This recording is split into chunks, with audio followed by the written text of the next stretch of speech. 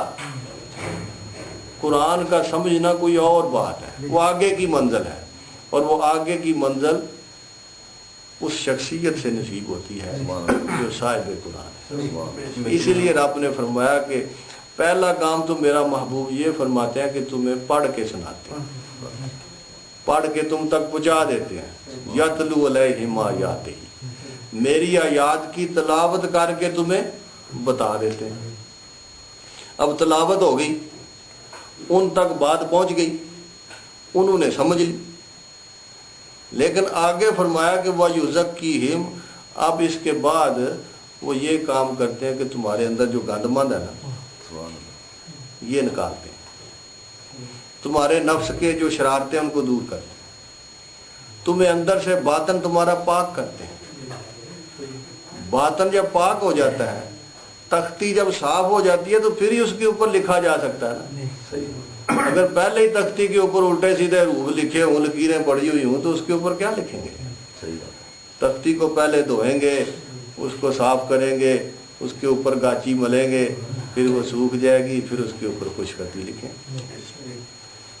تو اب تمہارے جو باتوں میں سن تو لی ہے تم نے بات, لیکن اس بات کی حقیقت اس وقت تک تمہارے اوپر کھول نہیں سکتی جب تک تمہارے اندر کا زنگ دور نہیں ہوتا, جب تک تمہارے باطن کی خباستیں ختم نہیں ہوتی, جب تک تمہارے اندر کے اندھیرے دور نہیں ہوتے, اس وقت تک اس تلاوت کی جو اصل غرض و غایت ہے وہ تمہارے اوپر وارد نہیں ہو سکتی.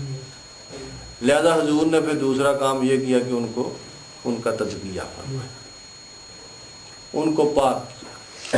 جب پاک ہو گئے تو پھر اللہ پاک نے فرمایا اب وَيُعَلِّمُهُمُ الْكِتَابَ وَالْحِکْمَةَ, اب ان کو کتاب اور حکمت کی تعلیم دینے کا فائدہ ہے. اس سے پہلے کوئی فائدہ نہیں تھا, بس تلاوت سن لی ہے. قرآن سنتے نہیں, یہ ساری تراویحیں پڑھتے ہیں, 30 سپارے پیچھے کھڑے ہو کے سنتے نہیں ہیں, تو سن کے کیا فرق پڑتا ہے؟ اکثر لوگ جو ہے 99% ان کو تو سمجھ ہی نہیں آتی. حافظ صاحب اتنی رفتار سے پڑھ رہے ہوتے ہیں کہ ان کے تو پلے ہی کچھ نہیں پڑتا نا کیا پڑھ رہے ہیں, وہ بس کھڑے ہوئے ہیں, بس ٹھیک ہے قرآن پڑھا جائے. اور جو آہستہ بھی پڑھتے ہیں ان کے پڑھنے کی سمجھ تو آتی ہے کہ ٹھیک ہے یہ آیات پڑھ رہے ہیں, لیکن اس کا معنی 99% لوگوں کو نہیں آتا. تو ہم عربی دان تو نہیں ہے, معنی نہیں آتا 99% لوگوں کو. تو پھر صرف سن لیا نا, جب تک کوئی محرم راز نہ ملے, اس کے راز کو اس کے باطن پر کھولنے کا فن استعمال نہ کرے, اس وقت تک پھر اس کو سمجھ کیسے آئے. جب سمجھ نہیں آئے گی تو پھر واردات کیسے ہو؟ پھر اس کے اوپر قلبی واردات ہو نہیں سکتی۔ تو یہ جو ہمارے بزرگان دین ہیں انہوں نے یہی کام کیا۔ سرکار دو عالم صلی اللہ علیہ وآلہ وسلم کی جو سنت مبارکہ ہے اس کے مطابق تینوں کام فرمائے۔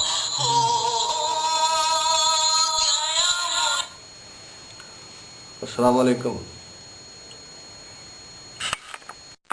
بندے کا باطن صاف ہو جاتا ہے، پھر انوار و تجلیات کی بارش اس کے اوپر آتی ہے۔ پھر وہ جو علم اللہ پاک نے اپنی اس کتاب کے اندر رکھا ہوا ہے اس علم کا تعلق چونکہ براہ راست ذات حق کے ساتھ، ایک ایک حرف علم و حکمت کے خزانوں سے بھرا ہوگا۔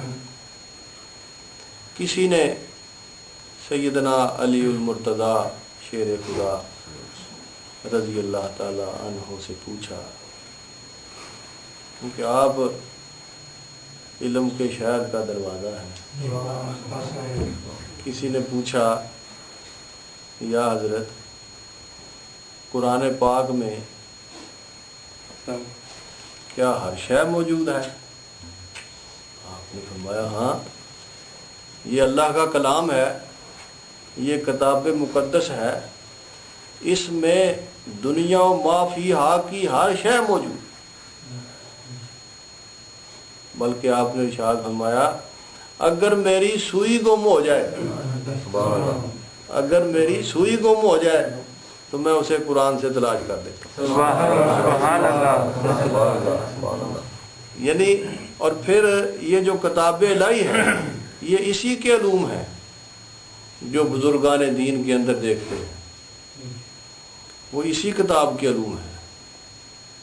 قرآن تو ساری کتابوں کا سردار ہے، جس طرح ہمارے نبی کریم صلی اللہ علیہ وسلم سارے انبیاء اور رسل کے سردار ہیں، آپ کی جو اوپر کتاب نازل ہوئی ہے یہ بھی ساری کتابوں کی سردار ہے۔ بے شک، سبحان اللہ۔ اگر زبور کا عالم اس قدر قوت رکھتا ہے کہ ملکہ بلقیس کا تخت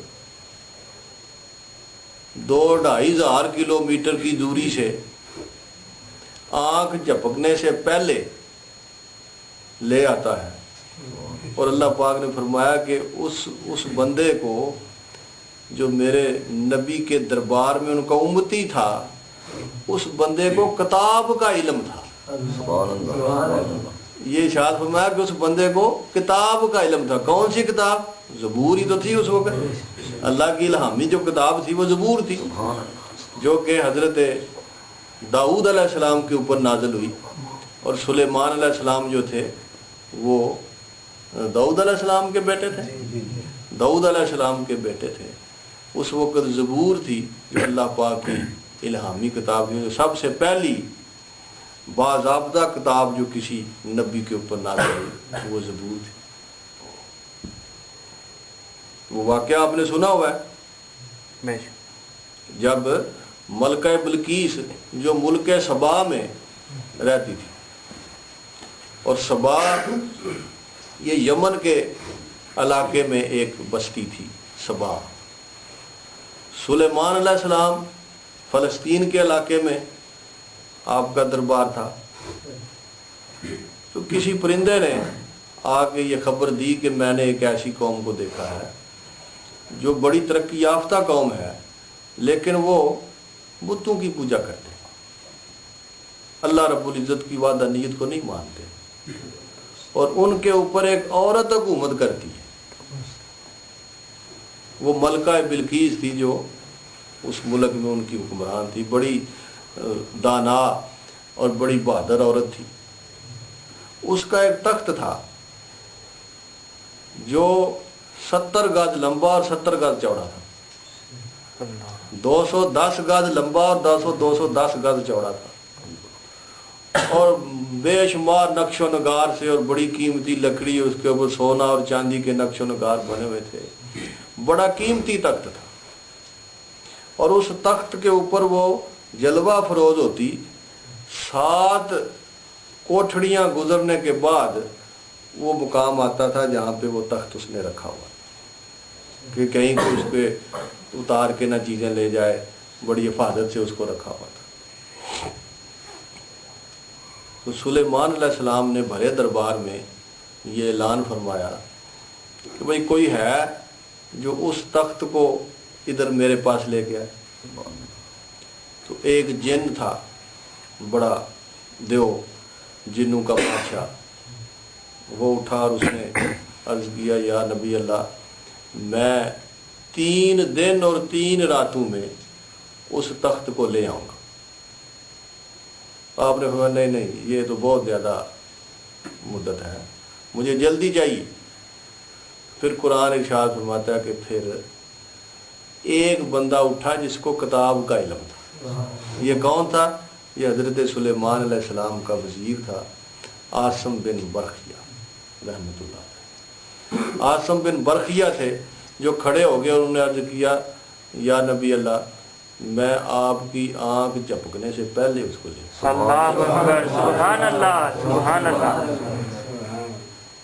اور یہ فرمایا انا اتیک بہی قبل ان یرتد الیہ طرفک، انا اتیک بہی، یعنی یہ نہیں کہ ادھر بیٹھ کے لے آؤں گا، فرمایا انا اتیک بہی، میں جاؤں گا بھی لے کے بھی آؤں گا۔ سبحان اللہ، انا اتیک بہی، میں جاؤں گا بھی لے کے بھی آؤں گا، قبل ان یرتد الیہ طرفک، اس سے پہلے کہ آپ آنکھ جھپکے میں جاؤں گا بھی لے بھی آؤں گا۔ سبحان اللہ۔ اور یہ کون تھا؟ عاصم بن برخیہ، سلیمان علیہ السلام کا امتی، اور قرآن فرماتے اس کو کتاب کا علم، کتاب کا علم تھا۔ بتاؤ، بنی اسرائیل کے ولی کی یہ طاقت ہے۔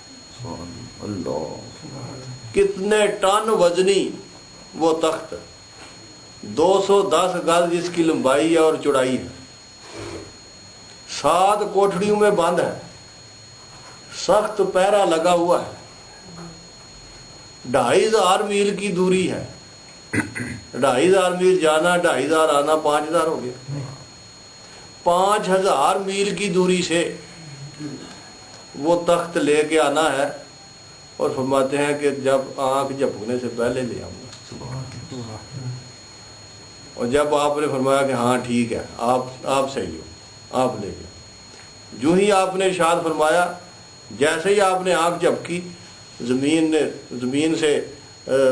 پھٹ گئی اور تخت نیچے سے برآمد۔ سبحان اللہ، سبحان اللہ، سبحان اللہ۔ یہ کتاب کا علم ہے جو اللہ پاک نے زبور کے بارے میں ارشاد فرمایا کہ زبور کا علم تھا ان کے پاس، اور جس کو قرآن کا علم ہو۔ اللہ، نعرہ تکبیر، اللہ اکبر، نعرہ رسالت، یا رسول اللہ، نعرہ حیدری، شاہ نقشبند، زندہ باد، پیر و مرشد، زندہ باد، پیر و مرشد، زندہ باد۔ سبحان اللہ، سبحان اللہ، سبحان اللہ، ہمارے رسول اللہ صلی اللہ علیہ وسلم، سبحان اللہ، آپ تاجدار انبیاء ہیں، بے شک، سبحان اللہ، سبحان آپ امام الرسل ہیں، اللہ، امام النبیین ہیں، بے شک، اور آپ کے اوپر جو کتاب نازل ہوئی ہے وہ بھی ساری کتابوں کی سزا ہے، بے شک، سبحان اللہ، بے شک، سبحان اللہ، اور آپ کا جو امتی ہے وہ بھی سارے نبیوں کے امتیوں کے افضل ہے، سبحان اللہ، سبحان، بے شک، اور آپ کی جو ولایت ہے سبحان اللہ، وہ بھی سارے نبیوں کی ولایت سے افضل ہے۔ بے شک، سبحان اللہ، تو جو آپ کی اس ولایت سے فیض یاب ہونے والے لوگ ہیں سبحان وہ بھی گزشتہ انبیاء کی امتوں کے اولیاء سے افضل ہیں۔ اللہ، سبحان اللہ، جب اس ولی کی یہ طاقت ہے تو یہاں تو حضور کے غلاموں کے غلاموں کے غلاموں کی یہ طاقت ہے۔ بے شک، اللہ اکبر، سبحان اللہ۔ ایک تخت نہیں، ہزارہ ایسے تخت پلک جھپکنے سے پہلے نمودار کر سکتے، بے شک، سبحان اللہ، سبحان اللہ، کیوں نہ کر سکتے۔ بے شک، رومی صاحب فرماتے ہیں کہ اللہ پاک نے اپنے دوستوں کو، اپنے ولیوں کو، اپنے دوستوں کو یہ طاقت بخشی ہوئی ہے کہ کمان سے نکلے ہوئے تیر کو رستے سے واپس لیا، سبحان اللہ، سبحان اللہ، بے شک، اللہ، سبحان اللہ، اولیاء را ہست طاقت از الہ، اولیاء را ہست طاقت از الہ، تیر جستاباد گردان الجراح۔ سبحان اللہ، اللہ نے اپنے دوستوں کو یہ طاقت بخشی ہے کہ کمان سے نکلے ہوئے تیر کو راستے سے واپس لے، سبحان اللہ، بے شک، سبحان اللہ۔ لیکن وہ شعبدے بازی نہیں کرتے۔ ہاں صحیح گل ہے۔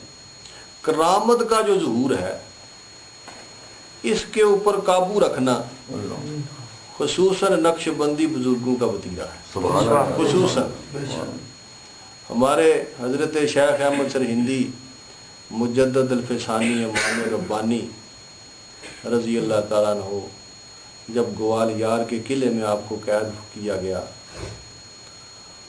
جو قلعے دار تھا بادشاہ کا بڑا منہ چڑھا تھا، اس نے آپ کے ساتھ بے ادبی سے پیش آیا، تو آپ کے ساتھ جو خلفاء تھے آپ کے، وہ بھی آپ کے ساتھ ہی تھے۔ انہوں نے کہا جہاں ہمارے مرشد نے جانا ہم بھی نے بھی ادھر ہی جانا ہے، وہ بھی ساتھ تھے۔ تو ایک خلیفہ صاحب تھے، انہوں نے جب یہ اس کا سلوک دیکھا تو انہوں نے اپنی روحانی قوت استعمال کی، چھلانگ لگا کے قلعے کی فصیل پہ جا بیٹھے۔ سبحان اللہ، قلعے کی فصیل جو کئی 100 میٹر اونچی تھی، وہ نیچے سے چھلانگ لگا کے اس کے اوپر جا بیٹھے، جیسے پرندہ جا کے بیٹھ جاتا ہے، اور وہاں جا کے کہنے لگے تو یہ سمجھتا ہے کہ تو ہمیں قید کر سکتا ہے؟ ہمیں تو اپنے مرشد کی فکر ہے، ہمیں تو ان کی وجہ سے ہم چپ ہیں، ورنہ تو ہمیں قید نہیں کر سکتا۔ تو آپ نے جب یہ دیکھا تو ان کو ڈانٹا، واپس بلایا اور فرمایا کہ کیا ہم یہ نہیں کر سکتے؟ خبردار ایسا کیا تو ہم تو اس بات پہ معمور ہیں، ہم اپنے پروردگار کی طرف سے، اپنے مالک و محبوب کی طرف سے اس ابتلا پہ راضی ہیں۔ سبحان اللہ، یہ جو آزمائش اس کی طرف سے آئی ہے ہم تو اس پہ راضی ہیں، ورنہ یہ کرامات تو ہمارے پاس ہیں۔ یہ قلعہ کیا ہے ہمارے لیے، اور اس قلعے کی دیواریں اور فصیلیں کیا معنی رکھتی ہیں ہمارے لیے، لیکن ہم اس کی رضا پہ راضی ہیں۔ ہمارے ایک علاقے میں بزرگ ہوئے، نبی شاہ رحمۃ اللہ علیہ، سید نبی شاہ رحمۃ اللہ ان کا نام تھا، وہ کاشتکاری کیا کرتے تھے۔ انہوں نے چاول کی فصل لگائی ہوئی تھی، اور اس میں ایک بوٹی اگتی ہے، ڈیلا اس کو کہتے ہیں، وہ اس چاول کی پودے کی رنگت کا ہی ہوتا ہے، اسی طرح کا ہوتا ہے، لیکن وہ چاول کا پودا نہیں ہوتا۔ اس کو پھر نکالتے ہیں بیچ میں سے۔ اس زمانے میں یہ پیسٹی سائڈ نہیں تھی، اس زمانے میں ہاتھ سے چن کے سخت گرمی میں وہ دھوپ میں اس کو نکالا کرتے تھے۔ تو آپ نے وہ چاول کی فصل لگائی ہوئی تھی، اور اس میں سے آپ پانی کھڑا ہوا تھا چاول کی فصل کے اندر، اور اس میں جا کے تو وہ نکال رہے تھے۔ بڑی مشقت کا کام ہے، نیچے سے پانی گرم ہوتا ہے، اوپر سے دھوپ سخت پڑ رہی ہوتی ہے، اور پانی اپنا وہ جو گیس ہے وہ بھی چھوڑ رہا ہوتا ہے، اور بڑی مشقت کا کام۔ ایک ہندو یوگی تھا، وہ چلتا پھرتا کہیں ادھر آ گیا، ماکھن شاہ اس کا نام تھا، پتہ نہیں کیا نام تھا، بہرحال وہ آ گیا ادھر چلتا ہوا۔ اس نے کہا نبی شاہ یہ کیا کر رہے ہو آپ؟ میں نے کہا مزدوری کر رہا ہوں، محنت کر رہا ہوں۔ اس نے کہا ادھر آ، چھوڑ یہ کیا آپ لگے ہوئے ہو۔ اس نے اپنا کوئی جادو شادو کو پونچھ ماری، وہ سارے جتنا بھی وہ جڑی بوٹی تھی وہ نکل کے خود بخود، اور وہ آ کے ڈھیر ہوگی ان کے قدم میں۔ لو جو کام تم ایسے اتنی محنت مشقت سے کر، میں نے 1 منٹ میں کر دیا۔ آپ باہر آ کے کھڑے ہو گئے، آپ نے فرمایا کہ وہ جوگی میرے محبوب کی سنت یہ نہیں ہے، میرے آقا کی سنت نہیں ہے، یہ تو نے جو کچھ کیا ہے یہ شعبدے بازی ہے، ہم یہ نہیں کر سکتے، ہم بھی یہ کر سکتے ہیں لیکن ہمیں تو اپنے آقا کی سنت پیاری ہے۔ آپ کا ارشاد ہے محنت کر کے کھاؤ، مزدوری کر کے کھاؤ، ہم تو مزدوری کر رہے ہیں اپنے آقا کی سنت کو پورا کر کے۔ آپ نے اس ڈھیلے کو، اس بوٹی کو حکم دیا جا ادھر ہی جا کے لگ جا جدھر جائی تھی، وہ اڑ کے ادھر ہی جا کے لگ گئی۔ جب حق نمودار ہوتا ہے باطل دوڑ جاتا ہے۔